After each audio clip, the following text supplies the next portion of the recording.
Welcome to my YouTube channel. दोस्तों देखिए दोस्तों, आज हम बात करेंगे कक्षा 10 इंग्लिश के जो 2024 बोर्ड एग्जाम के लिए तैयारी कर रहे हैं उनकी बात करेंगे। इंपॉर्टेंट सेंट्रल आइडिया जिस इंग्लिश में जो इंपॉर्टेंट सेंट्रल आइडिया हैं उनकी बात करेंगे। पेपर में 200% पक्का आएंगे। 3 ऐसे आपको मैं बताऊँगा सेंट्रल आइडिया जो कि आपके पेपर के लिए बहुत ही इंपॉर्टेंट होने वाले हैं। तो कल आपके लिए ये 6 नंबर आपके पक्के हो जाएंगे अगर आप इनको तैयार कर लेते हैं। तो देखिए, सबसे पहले हम बहुविकल्पी की बात करें। सबसे पहले हम हमारा जो सेंट्रल आइडिया पहला होगा वो हमारा होगा डस्ट एंड स्नो। ये वेरी वेरी इंपॉर्टेंट है, आप इसको जरूर तैयार कर लीजिए। इंपॉर्टेंट है ये, ठीक। तो इसको आप जरूर तैयार कर लीजिए। देखिए, अगर आप लोग चैनल में नए हैं तो चैनल को सब्सक्राइब कर लीजिए, बेल आइकन को प्रेस कर लीजिए ताकि हर वीडियो की नोटिफिकेशन सबसे पहले आप तक पहुँच सके। तो इसी तरह सारे एग्ज़ाम की तैयारियों में सारे जो पेपर हैं उनके सभी इसी प्रकार के इंपॉर्टेंट वीडियो अपलोड करते रहेंगे, तो इसलिए आप चैनल को सब्सक्राइब कर लीजिए। देखिए, सबसे पहले हमारा जो है डस्ट एंड स्नो, ये वेरी वेरी इंपॉर्टेंट है। तो इसके central idea of the poem की बात करेंगे। तो the poem dust and snow is composed by Robert Frost.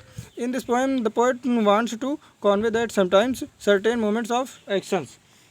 कविता जो है बर्फ़ की धूल, ये रॉबर्ट फ्रॉस्ट द्वारा रचित है। इस कविता में कवि यह बताना चाहता है कि कभी कभी क्रियाओं के जो क्या है कुछ एक विशेष बड़ा अर्थ होता है, एक निश्चित क्षण होता है जिनका कोई एक बड़ा अर्थ होता है। इसमें लिखा है ना कि the poet wants to convey that sometimes certain moments of actions, मतलब क्रियाओं के प्रत्येक क्रियाओं के कुछ निश्चित क्षण होते हैं। Which are simples have largest significations, जो सरल और उनका कोई बड़ा अर्थ होता है। दिखते में, मतलब कहने का मतलब दिखने में तो सरल दिखते हैं लेकिन उनका कोई ना कोई बड़ा अर्थ होता है। आगे देखिए, बढ़ते हैं हम। अगला जो है बहुत छोटा सा है, बहुत कम शब्दों में लिखा है, आप आसानी से इसको याद कर सकते हो। तो the can change the mood of life of person, वे किसी की मनोदशा को, जीवन को बदल देते हैं, या किसी की मनोदशा कह सकते हो या तो यूँ कहें किसी के जीवन को बदल देते हैं। फिर आगे लिखा है, देखिए, they way row socks down dust and snow on the poet inspire and gives him the idea of socks, ठीक, of is depressive thoughts becomes cheerfully and do something useful. जिस तरह एक कौवा क्या है कि कवि के ऊपर बर्फ़ की धूल गिराता है तो वह प्रेरित करता है, कवि को प्रेरित करता है बर्फ़ की धूल गिराते हुए, उसे अपने अवसाद रूपी ग्रस्त विचारों को दूर करने और खुश होने और कुछ उपयोगी विचार देने में देता है। मतलब एक कौवा होता है जो कवि के ऊपर क्या होता है कि धूल को गिराता है और उनको इंस्पायर कर देता है, मतलब उनको प्रेरित कर देता है अपने अवसादग्रस्त विचारों से। तो इस प्रकार से इसमें बताएगा। तो अगर आपको ये पहला वाला आपको समझ सेंट्रल आइडिया आपको अच्छा लगा हो, समझ में आया हो तो लाइक कर दीजिए। चलिए, अगला जो मोस्ट इंपॉर्टेंट है सेंट्रल आइडिया वो है अ टाइगर इन द जू। अ टाइगर इन द जू, ये मोस्ट इंपॉर्टेंट ये भी है, ये इसको एकदम आप ज़रूर तैयार कर लीजिए। मोस्ट इंपॉर्टेंट है ये सब, तो इसको तैयार कर लीजिएगा। देखिए, central idea of the poem, बिना देरी करते हम समय हम लोगों के पास बहुत ही कम है, आप इसको तैयार कर लिए। मैं सारी रात जाग कर इसको तैयार किया हूँ आप लोगों के लिए। चलिए देखते हैं कि in this poem the poet is trying to contrast tiger in the zoo with the tiger in its real natural हैबिटल।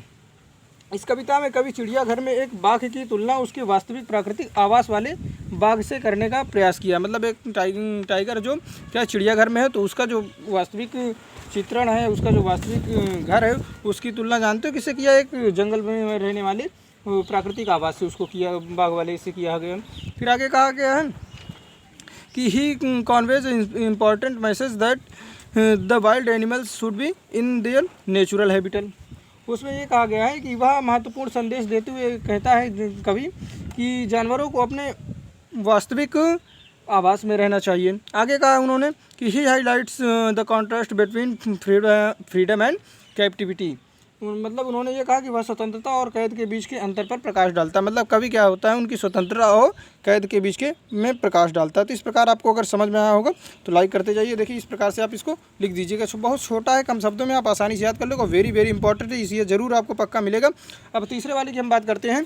अगला जो मोस्ट इंपॉर्टेंट है उसकी बात करते हैं। बहुत ही कम समय में हम इसके सारी चीज़ों को बता दे रहे हैं, आप इसको ज़रूर तैयार कर लीजिए कि एकदम आसान तरीके से, इससे छोटा आपको कहीं नहीं मिलेगा। चलिए आगे देखते हैं। अगला जो है हमारा इंपॉर्टेंट है, देखिए तीसरा जो हमारा है क्या कि fire and ice. Important central idea है, जितने भी हैं 100% पक्का आएंगे। ये देख लीजिएगा, इन तीनों में से ज़रूर 2 आपको पूछेंगे। फायर एंड आइस, देखिए फायर एंड आइस मतलब क्या होता है कि आग और बर्फ़।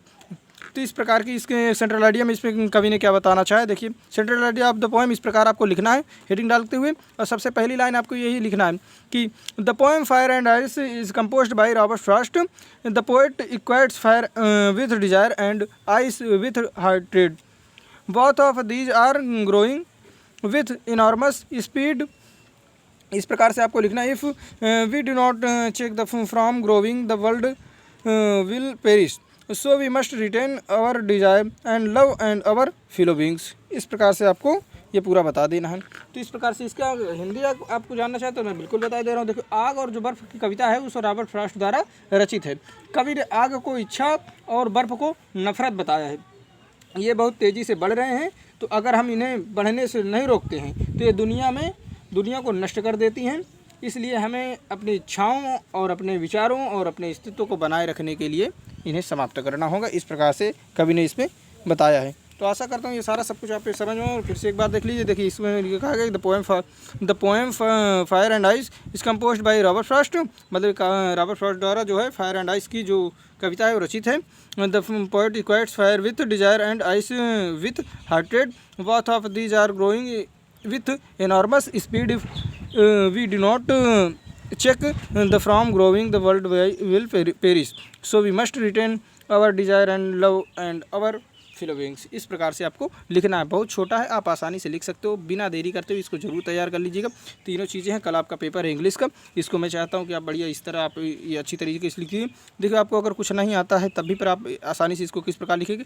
सबसे पहले जो आप आता है उसके चैप्टर के पोएटिस्ट का आपको नाम मालूम होना चाहिए, और पहली लाइन आप उसकी तरह लिख लीजिए। फिर उसमें 2-4 आपको उस चैप्टर की मीनिंग अगर आती है तो उसको भी लिख सकते हैं। इस प्रकार से आप लिखकर आसानी से नंबर पा सकते हैं। अगर आपने इतना थोड़ा सा लिख दिया ना नाम कौन से चैप्टर का है और कौन से इसके लेखक हैं, तो आसानी से आप इसको लिख सकते हैं। तो इस प्रकार से आप देख लीजिए। और वाला ये और फिर से एक बार देख लीजिए, आप लोगों ने करना था टाइगर इन द जू वाला, ये बहुत इंपॉर्टेंट है।